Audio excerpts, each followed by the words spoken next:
सुबिन नमस्कार। आज म महिला दिदीबहिनीहरूले बनाइरहेको स्पेशल जुत्ता है एकदमै बलियो जुत्ता बनाइरहनु भएको छ र यो बनाउन किन उहाँहरूलाई मन पर्यो, यही व्यवसाय किन गर्दै हुनुहुन्छ भनेर म केही कुराहरू सोध्दैछु।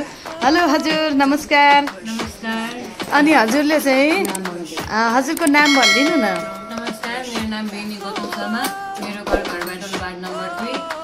अब हामीले यो हाम्रो ट्रेनिङ नगरपालिकाबाट आएको हो अनि त्यसपछि हामीले किन यो बनाइरहेको भन्दाखेरि हामी मार्केटमा धेरै महिलाहरूले के व्यवसाय गरेको देख्छ, तर यो जुत्ता चप्पलसम्म कि हाम्रो महिला धेरै भेट्दै भेटेन सरेको कुरामा पुरुषले नै मात्र गरेको देख्यौँ।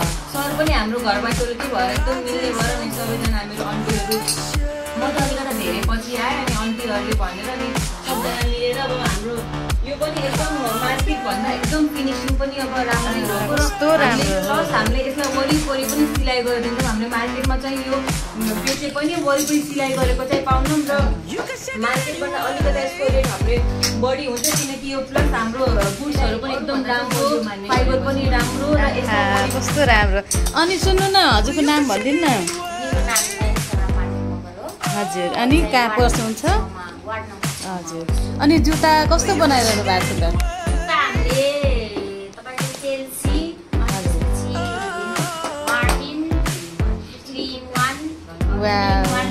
कस्तो राम्रो कि। हजुर,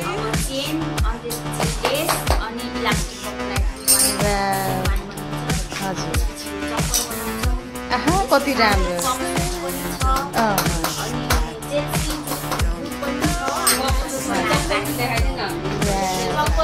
अनि यता हुनुहुन्छ, कति राम्रोसँग लागिरहनु भएको छ काममा। हेलो नमस्कार, के होला हजुरको नाम? उषा नेपाली। कस्तो राम्रो फिनिसिङ गर्दै हुनुहुन्छ। अनि हेलो नमस्कार, अनि हेलो यता हुनुहुन्छ, नमस्कार। हजुरको नाम? दुर्गा चौधरी हुनुहुन्छ। यतिजना मिलेर यति राम्रोसँग यो जुत्ताहरू बनाउँदै हुनुहुन्छ। अब हजुर हामीले आफै निकालेको यही मिलेर। आहा कति राम्रो के है। ल्याएर अनि यसलाई आफै कटिङ गरेर नि आफै डिजाइन निकालेको। यसको डिजाइन पनि यो सब ह्यान्ड कटिङ हो।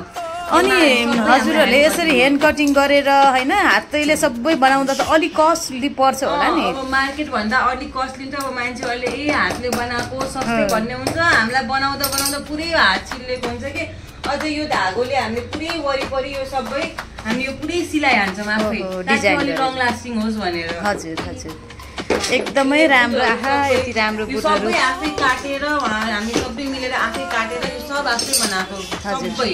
त्यस्तो फाइबरहरू हुन्छ, त्यस्तो फाइबरलाई काटेर ट्याक्सन हालेर सिलास्टिक हालेर अनि बल्ल बनाउँछ। हजुर, हेर्नुहोस् दर्शकबिन, नेपालगञ्जका महिलाहरू यस्तो तगडा हुनुहुन्छ जसले जुत्ता पनि यति राम्रो राम्रो बनाइरहनु भएको छ।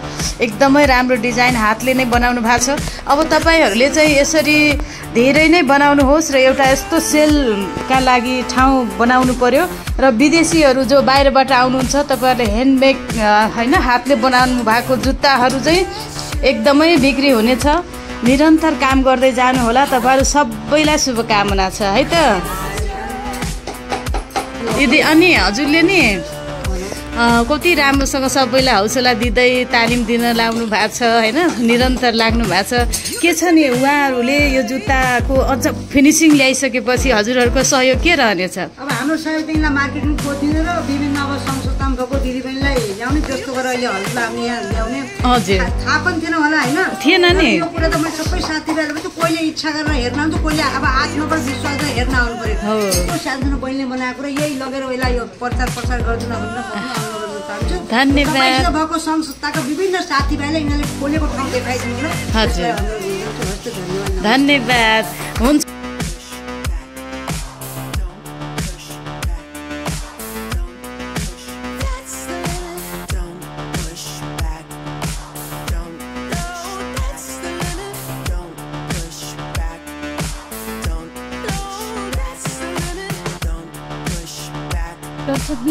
महिलाहरू मिलेर बनाइरहेको यो अत्यन्तै बलियो जुत्ता हजुरहरूलाई पनि चाहिन्छ भने सम्पर्क गर्न नभुल्नुहोला। यस्ता कर्मशील महिला दिदीबहिनीहरूलाई सम्मान हामीले अवश्य पनि गर्नै पर्छ र नेपालगञ्जको नारी विकास केन्द्रको तल रहेको हलमा उहाँहरूले यति सुन्दर जुत्ता एकदमै बलियो जुत्ता बनाइरहनु भएको छ। यहाँहरूको सम्मानको लागि पनि हजुरहरूले एउटा लाइक शेयर सब्सक्राइब गरिदिनु होला र धेरैभन्दा धेरैको माझमा उहाँहरूको कामलाई पुर्याइदिनु होला।